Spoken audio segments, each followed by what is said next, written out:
setelah mereka 400 tahun ada di tanah Mesir.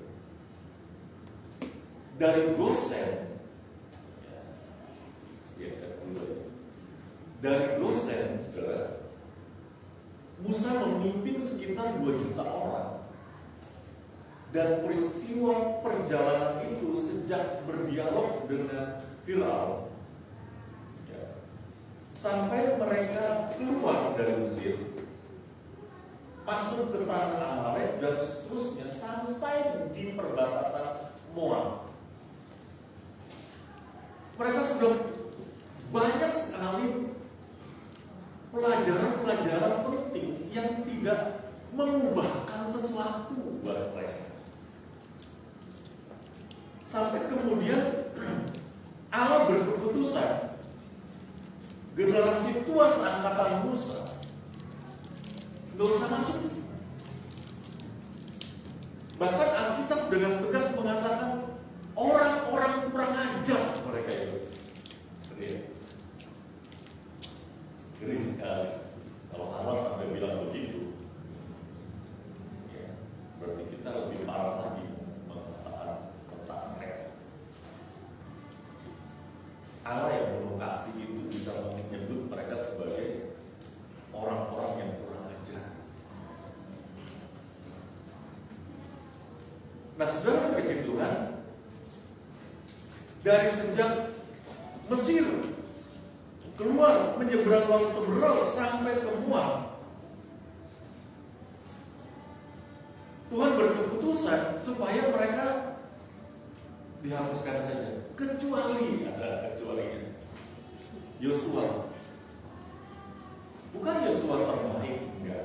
Yosua juga hampir sama seperti Musa, yang kerap kali Tuhan membunuh. Tetapi kasih karunia Allah dalam kehidupan Yosua ini menghantar dia kepada pengenalan akan Tuhan, sampai kemudian dia harus mengumpulkan kembali orang Israel dan mengatakan begini,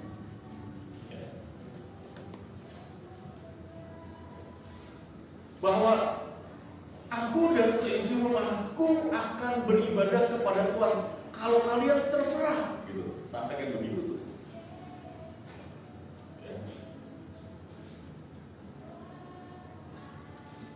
Artinya di dalam Ulangan pasal 29 ini, saudara, ada momentum yang sangat kritis sampai kemudian Tuhan harus bicara seperti itu kepada Musa. Tolong Musa, ini urgent. Kamu sebentar lagi akan kembali ke aku, pulang. Karena kamu gak akan masuk ke tanah yang aku janjikan itu. Nah, sebelum kamu pulang ke aku, sekarang kamu bicara dulu sama mereka. Ini yang harus dibicarakan kepada, lalu kemudian Tuhan menyampaikan pesan melalui Musa. Dan itu sebabnya judul berikutnya adalah perjanjian dengan Allah dibaharui. Yang menarik adalah ayat 4 ini. Tetapi sampai sekarang ini Tuhan tidak memberi kamu akal budi. Padahal, saudara, kasihlah Tuhan Allahmu dengan segenap hatimu, dengan segenap jiwamu, dengan segenap kekuatanmu, dengan segenap akal budi.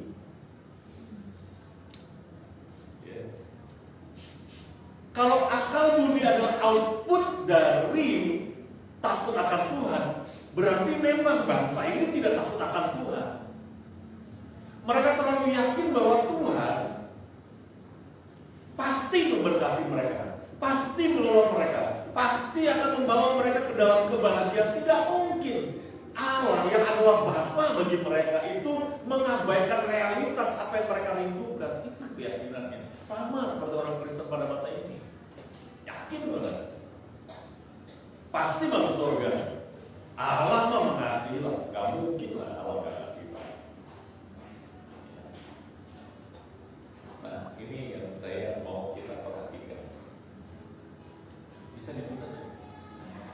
Oke, kita coba ya. Kita coba dulu.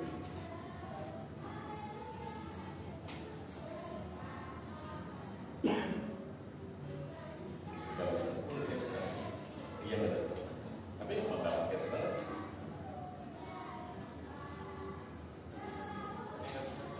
Usianya segini ukuran. Oh iya. Oke. Ini ada di Facebook saya atau ada di YouTube. GSM Agus, saudara bisa cari, saudara saya. Nah, teman-teman ya, apa sih yang dimaksudkan soal kita di sini?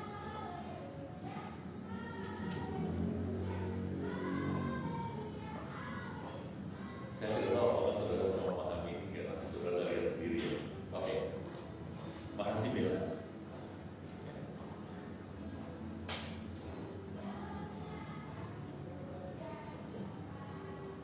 Ketika mereka tidak mendapatkan, bukan, di sini dikatakan bahwa sampai sekarang ini Tuhan tidak memberi kamu akal budi.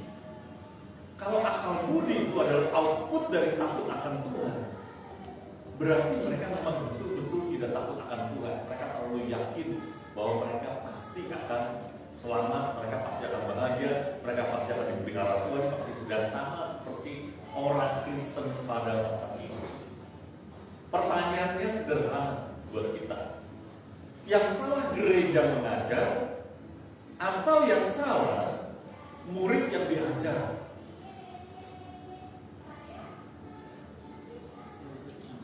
Pendidikan agama Kristen dibagi dalam 3 pilar. Pendidikan agama Kristen sekolah, pendidikan agama Kristen keluarga, pendidikan agama Kristen gereja. Ketika Martin Luther berkata, pendidikan agama Kristen di sekolah harus diperkuat dengan pendidikan agama Kristen di rumah oleh keluarga. Pada masa reformasi abad ke-16, Yohanes Calvin menambahkan tidak cukup di sekolah dan keluarga saja, tapi juga harus ada di gereja pendidikan agama Kristen. Lalu kemudian orang mulai tersadar sekarang, jemaat Tuhan tidak ada yang militan. Kenapa tidak militan? Karena kita tidak tertanam dengan baik apa yang Tuhan mau dalam kita. Saya buat perbandingannya sederhana, saudara kita Muslim, nggak apa-apa ya. Kalau mau di review karena saya tidak ada merendahkan mereka, tapi justru saya puji mereka. Baru lahir anak mereka, apa yang mereka lakukan? Azan. Baru lahir. Maka seorang pria sebelum menikah dia harus bisa ajar, karena itu penting. Begitu lahir harus diajar. Selama 1 tahun di dalam gendongan mungkin, tapi dia dalam usia 9 bulan, itu sudah diperkenalkan namanya garis. Masuk TK Islam, SD Islam, di sekolah guru Islam ada. Clear. Militansi mereka jangan diragukan. Kita Kristen lahir, ya kalau lahirnya beneran dipelihara dari awal, dia dirindukan, ditata kepada Tuhan, lain cerita. Lahir nggak diharapkan, nah lebih parah lagi ya.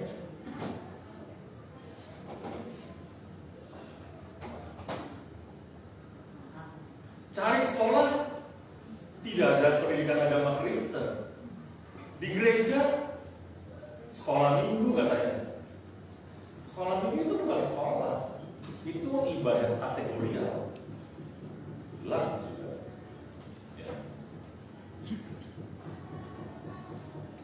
Ketika mulai besar, belajar, kasih kesempatan pelayanan dengan status pelayan, dia pikir sudah pasti militan.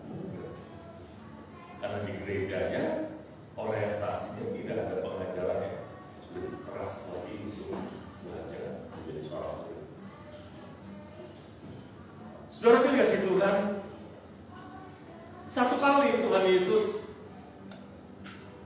tidak ingin diganggu oleh para murid karena anak-anak itu, ada orang-orang tua yang ingin mengantarkan anak-anaknya.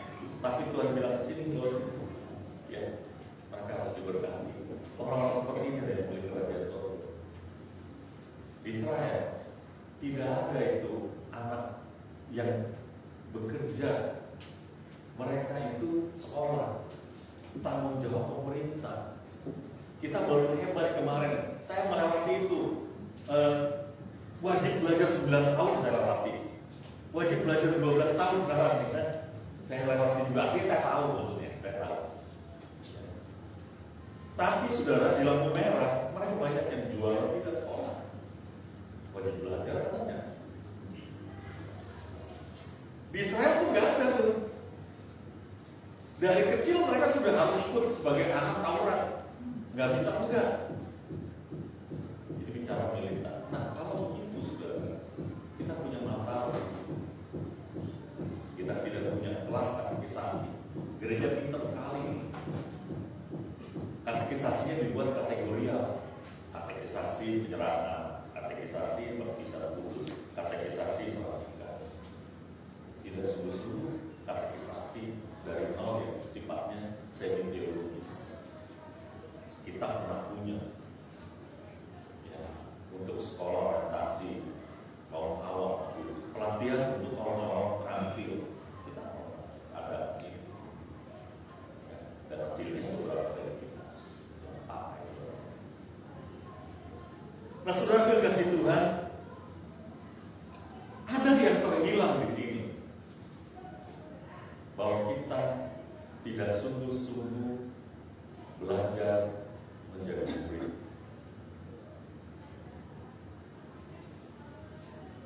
Padahal esensinya adalah pergilah jadikanlah semua bangsa muridku. Dan itu tugasnya bukan hanya bagi pendeta, guru Injil, evangelis, dan mereka para misionaris. Tidak, saudara.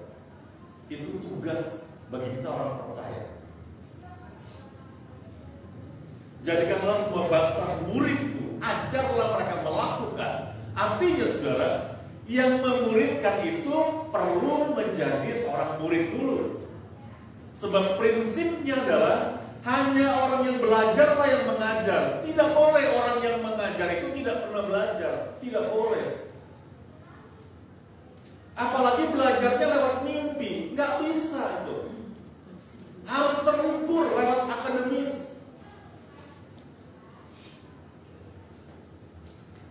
Sehingga cara berpikir yang logis, historis dan teologis itu saudara, itu jadi satu. Bukan cuma teologis saja, tidak pernah belajar tentang historis secara teologisnya. Tidak boleh. Karena nanti membawa itu kepada satu mistis ujungnya. Sehingga harus utuh, baik secara logis, historis, teologis, itu harus jadi satu. Historis, teologis, logis.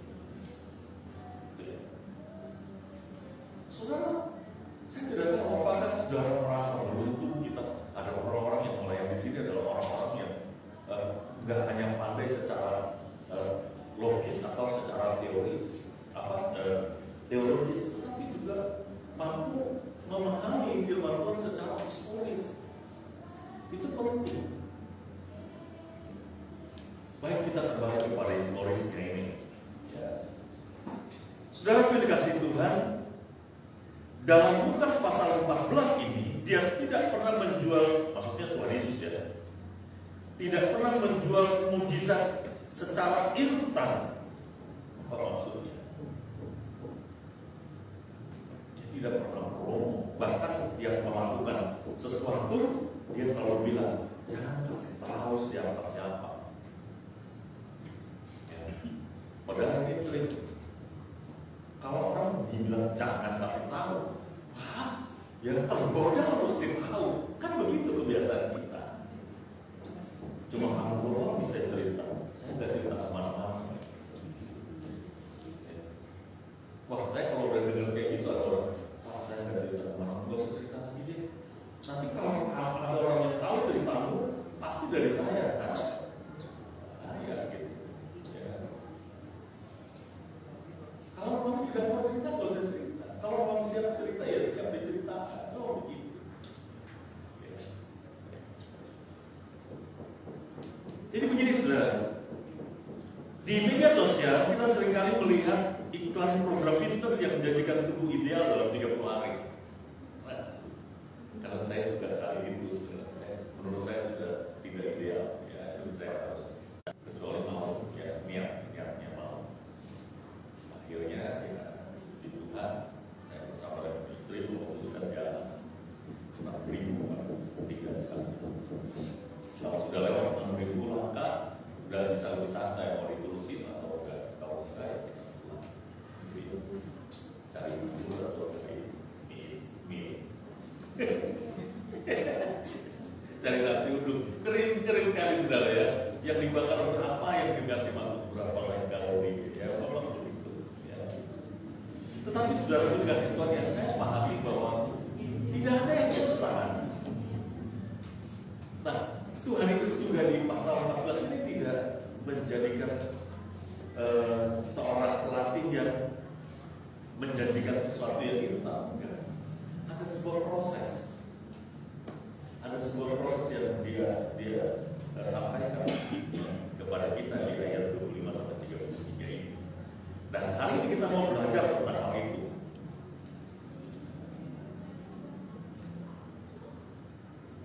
Pada satu kali banyak orang berduyun-duyun ayat 25 mengikuti Yesus dalam perjalanannya sambil berpaling.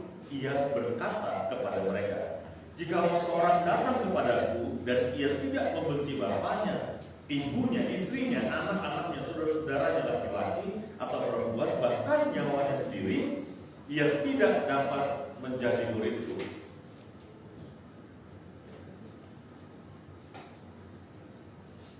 Yang mengikut Yesus pada waktu itu banyak sekali. Bukan Tuhan Yesus risih dengan pengiringan yang banyak begini, saudara. Ya.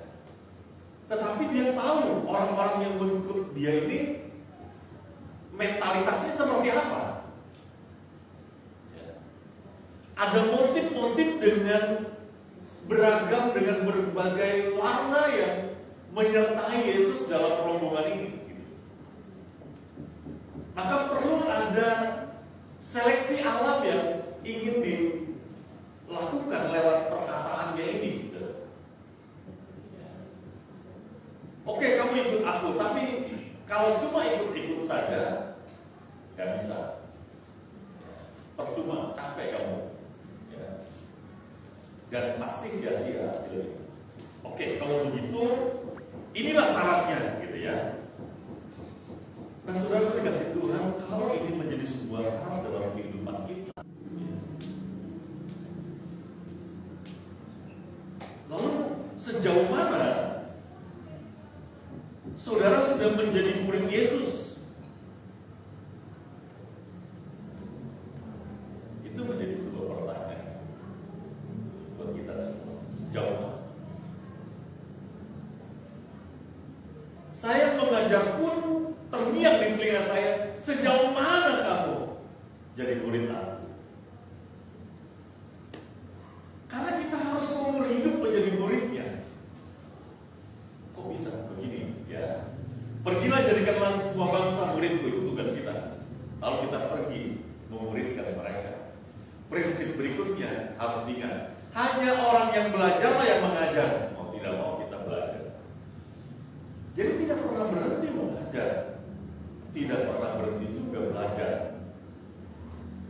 Kalau saudara sampai hari ini mengaku sebagai murid Yesus, tapi tidak pernah mengajarkan sesuatu kepada orang di sekitar kita, justru yang saya pertanyakan adalah, apakah kita benar-benar murid sejati dari Tuhan kita, Yesus? Karena semuanya berhenti di kita. Berarti ada yang salah di sini. Karena kita tidak mengajar yang baik, jemaat juga tidak tahu bagaimana mengajar yang baik. Lalu di antara tidak tahu itu, ada kebutuhan yang paling mendasar, yaitu kebutuhan materi. Sebagai simbol keberkatan Tuhan yang menjadi tujuan dari pengiringan akan Tuhan. Dan itu juga ada dalam rombongan di dalam Lukas pasal 14.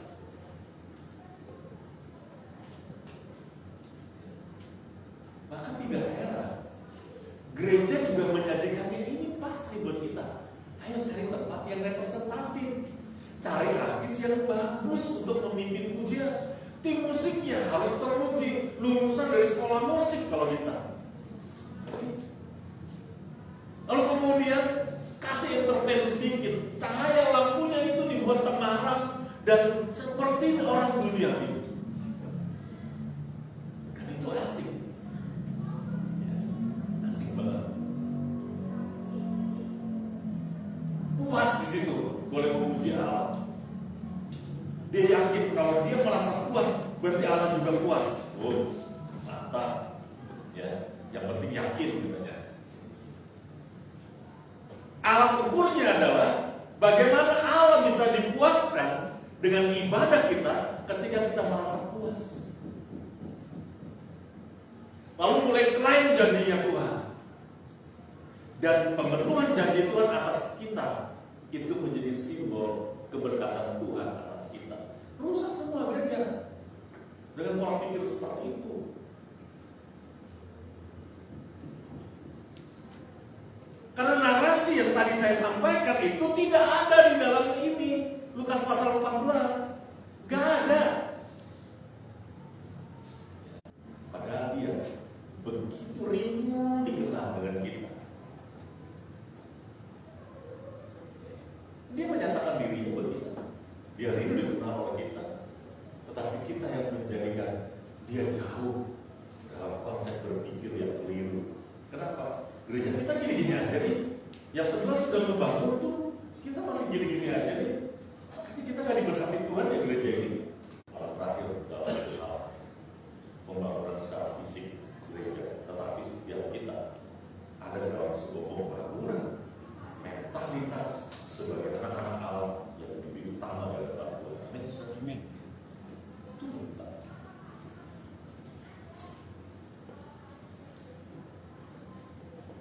Jadi apa tadi? Dia atau apa tadi itu? Yang saya lupa ya. Video short itu, video pendek itu.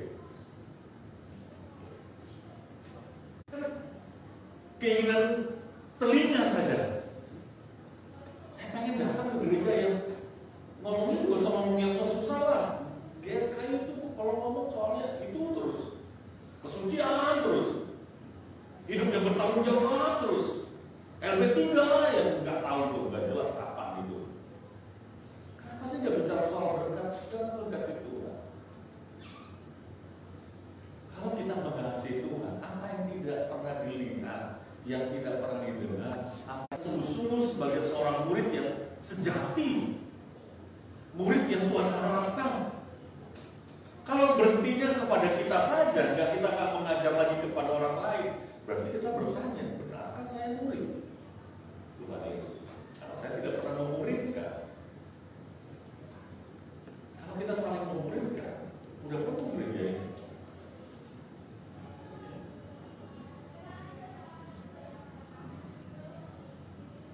Mari kita lanjutkan.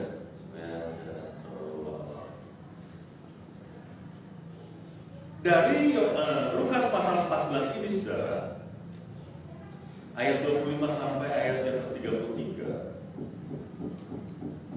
Tuhan Yesus memberikan 4 kriteria murid sejati yang bukan untuk ditakuti, tetapi untuk dimengerti sebagai jalan menuju kehidupan yang penuh makna. Kehidupan seorang murid yang penuh makna. Catat baik. Yang pertama adalah komitmen tertinggi, yaitu cinta yang benar kepada Tuhan. Ayat yang ke-26 sampai 27.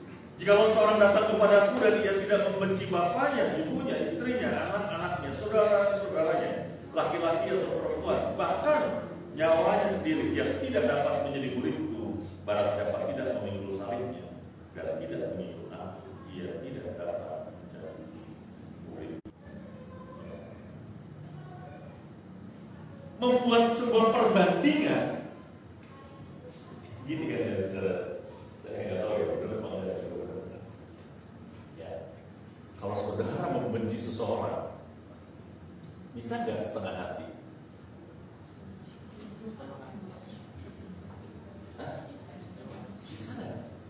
benci banget sama dia. Tapi enggak seru-seru. Gue benci banget sama dia. Kok setengah hati banget ya? Ada nggak orang membenci setengah hati?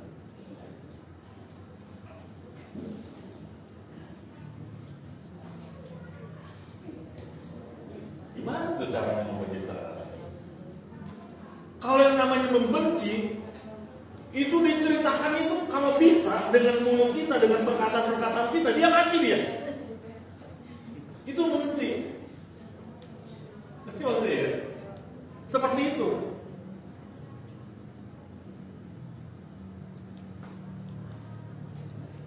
Rasul Paulus disebut si peleter. Ngomong, mana-mana ngomong gitu ya. Waktu di Paulus kita mau dengar dulu apa kata si peleter ini. Itu penghinaan. Jadi saudara mau dikasih Tuhan, kalau kita membenci seseorang, habis orang itu. Kita ngomong habis. Gak ada yang bagus sama dia pokoknya. Kalau bisa, waktu kita ngomongin dia itu, dia mati di sekolahnya. Itu. Kalau kita lihat, kita lagi ngomongin dia di setengah mati, dia selalu ngopi-ngopi ketawa-ketawa. Gak relate banget gitu.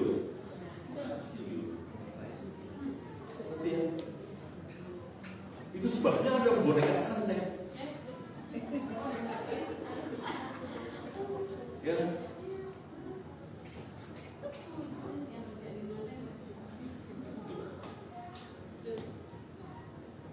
Seperti itu, saudara. Padahal gini, saudara. Waktu kita membenci sebenci-bencinya sama orang, kita sedang membunuh.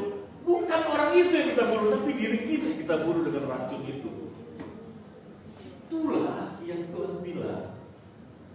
Kalau kamu tidak mengasihi aku seperti kamu membenci itu, gitu. Totalitas. Itu hiperbola, kalimat hiperbola. Jadi enggak, Tuhan Yesus mengajarkan sesuatu yang enggak benar. Masa untuk mengasihi dia harus membenci. Kalau belum membenci, banyak belum benci. Ibunya itu belum mengasihi Tuhan. Bukan begitu dong caranya. Seperti kita membenci orang, demikianlah kita mengasihi dia. Karena semuanya membutuhkan totalitas. Paham ya sampai di sini ya? Ngerti maksudnya ya? Lalu kemudian saudara bicara tentang barang siapa tidak memikul salibnya. Kalau kasih itu yang harus diekspresikan secara maksimal adalah bagian yang menjadi beban salib pikul itu. Sehingga ada istilah mengutamakan Tuhan dalam segala perkara, dalam segala hal. Bukan hanya hal-hal yang baik, bahkan yang tidak baik pun kita bisa memilih tetap Tuhan.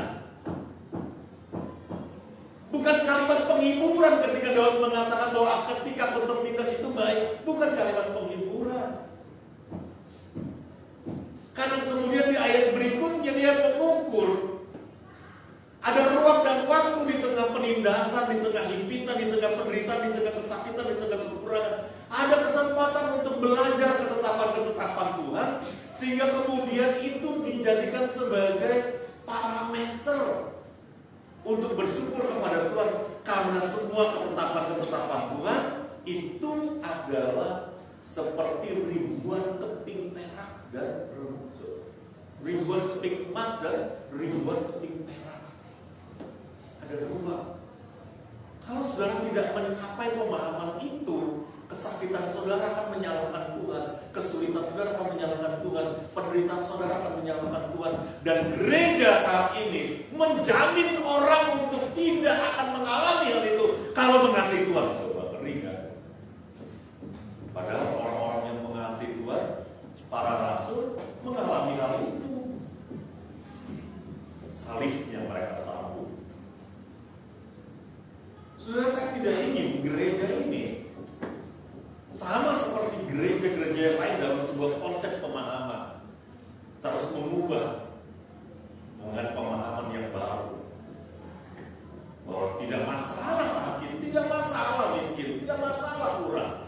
masalah, kecelakaan tidak masalah. Selama Tuhan dipermuliakan, tidak masalah.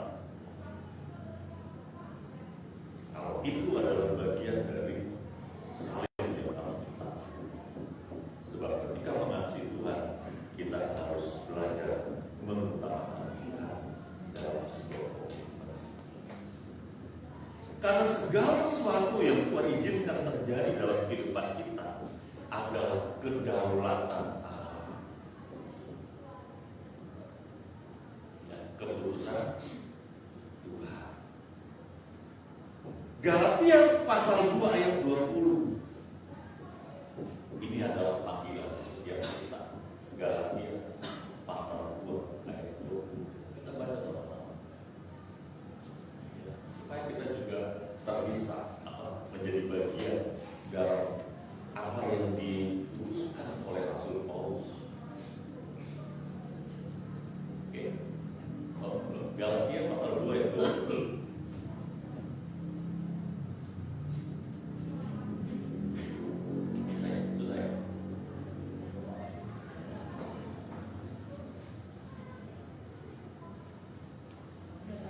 Oke, yuk kita baca. 1, 2, 3. Namun aku hidup, tetapi bukan lagi aku sendiri yang hidup, melainkan Kristus yang hidup di dalam aku. Jadi yang pertama adalah soal komitmen. Cinta yang benar itu yang harus kita lakukan. Ada skala prioritas yang harus kita pilih dalam memahami kehendak Tuhan. Supaya jika ia sudah meletakkan dasarnya dan tidak dapat menyelesaikannya, jangan-jangan semua orang melihatnya dan menunjuk dia. Menghitung dulu anggarannya menjadi seorang murid. Ya. Dari komitmen yang tinggi tadi, sekarang mulai mempertimbangkan dengan sengaja. Tapi menghitung berapa harga yang harus saya bayar untuk menjadi seorang murid. Berarti harus ada waktu komitmennya. Waktu untuk catat sehari. Sedikit merenungkan lalu kemudian mengulas, itu juga bagian dari komitmen tadi. Ya, bukan cuma baca saja. Tandai bagian yang penting menurut saudara. Kemudian pegang ayat itu, renungkan ayat itu, kemudian bagikan ayat itu. Saudara, cuma 1-2 aja ya lakukan itu. Terima kasih Pastor, meskipun saya jarang respon, saya jarang respon dengan sampaikan ayat. Kadang-kadang di grup itu dari luar saya ada hal yang menurut saya penting, enggak juga kadang-kadang sama istri, kadang-kadang istri sini ulang tahun nih, kamu mah lihat dulu dong, gitu ya. Jarang ya. Kan dengan sengaja berarti meluangkan waktu untuk dapat mengevaluasi, sehingga saudara, hal-hal yang merupakan panggilan untuk mengikut Yesus itu tidak hanya dipengaruhi oleh emosi atau tren semata, tetapi yang lebih parah lagi, apalagi apalagi yang lebih parah lagi mengikut Yesus hanya untuk memenuhi kebutuhan hidup, gitu. Gereja ini coba dulu, hanya ada kebutuhan ekonomi saya, tidak gereja itu. Kayaknya berdoa di sini, semua orang susah melihatnya. Tidak lagi gereja sebelumnya. Cari gereja. Bagaimana bisa dapat? Dan orang yang seperti ini bukan murid Tuhan yang sejati. Memperhitungkan dengan jelas, membangun evaluasi diri sehingga kemudian tanpa membuat perhitungan seperti ini akan menjadi seperti menara yang tidak selesai. Kristen sih, tapi tidak menampakkan dirinya sebagai pengikut Kristus. Kenapa? Jejaknya sebagai murid Yesus itu nggak ada.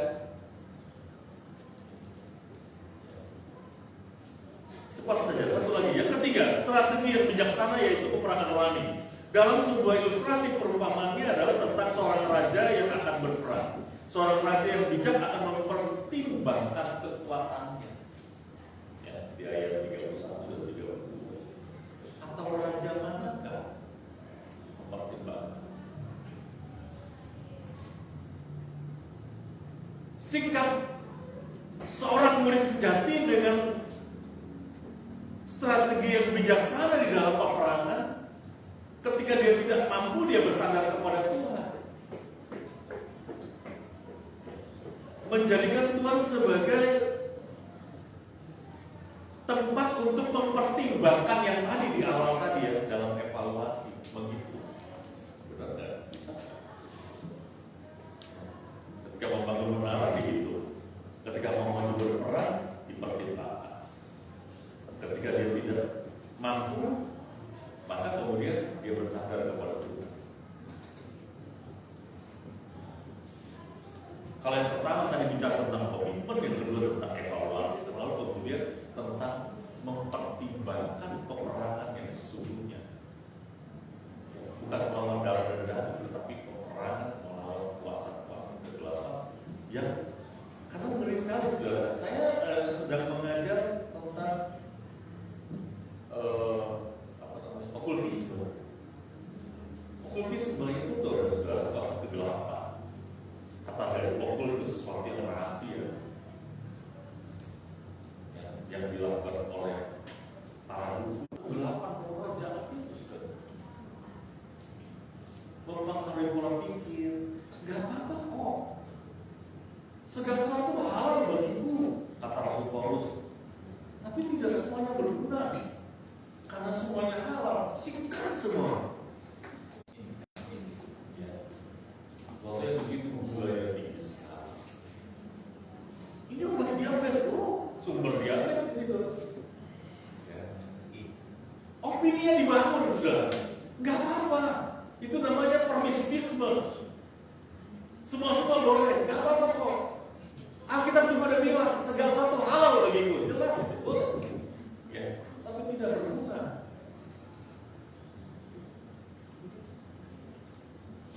Kemarin saya diatur untuk perjalanan kita, lalu kemudian saya lihat tester boleh bisa boleh 40%.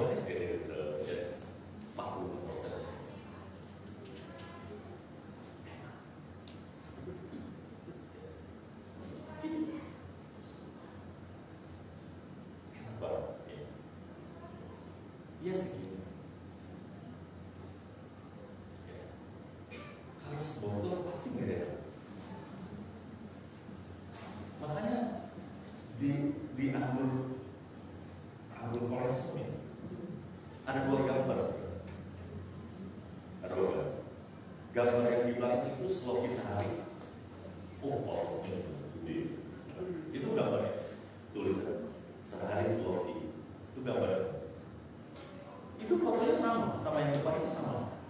Umurnya sama. Cuma yang depan itu sebotol sehari. Itu sebotol sehari.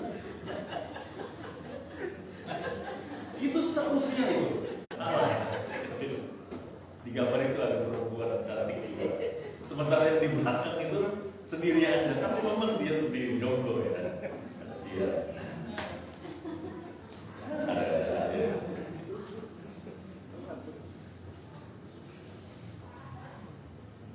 Menimbang kekuatan rohani kita ketika kita sadar bahwa iblis ya seperti singa mengaum siap menerkam kita, berarti lawan kita itu jauh lebih kuat dari kita. Tapi roh Allah jauh lebih besar ada di dalam kita. Dengan demikian kita bersandar kepada Tuhan ya, untuk mampu melewati hal itu. Seorang murid sejati merendahkan hatinya, mengakui kelemahannya dan bersandar sepenuhnya kepada Sang Raja Gereja, yaitu Tuhan kita Yesus Kristus. Tadi saya bilang 4, jadi berapa? Satu lagi.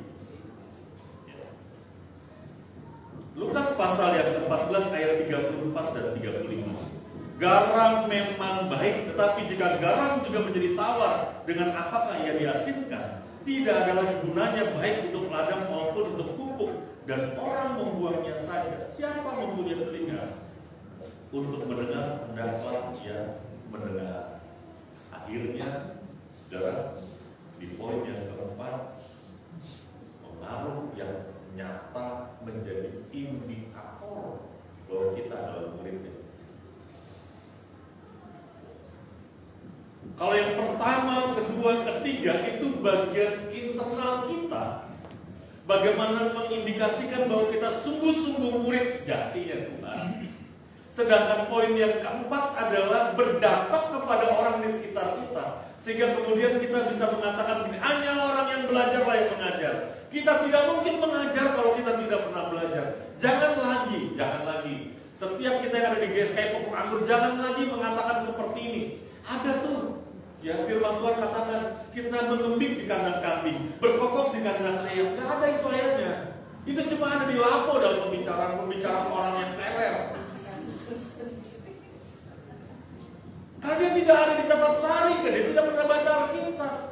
Dia dengar juga kata orang, bukan dari perenungannya. Apa yang mau diajar dengan kalimat itu? Ada. Saya lagi catat sarinya buat teman-teman yang sudah tidak membaca, tidak berubah. Sampai emotikon itu sama. Padahal dia sudah berhenti lama, tapi emotikonnya muncul lagi. Ya.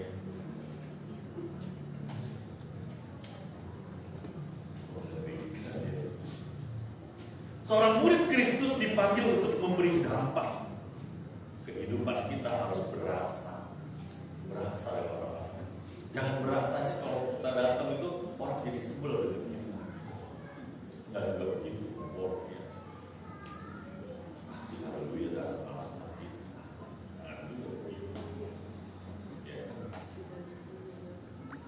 Menjadi garam, ya, yang memberi dampak, ya, yang tadinya tidak sedar jadi sedar, yang tadi sudah mulai membusuk kita hadir, mulai sedikit-sedikit pulih, yang begitu, dalam, ya. Karena salah satu fungsinya adalah tidak hanya memberi rasa, tapi juga mengawetkan. Jadi fungsi kita sebagai murid adalah menjadi berkat dan terang bagi sesama. Dan coba kita share kita sebelah. Ayo kita berfungsi lah.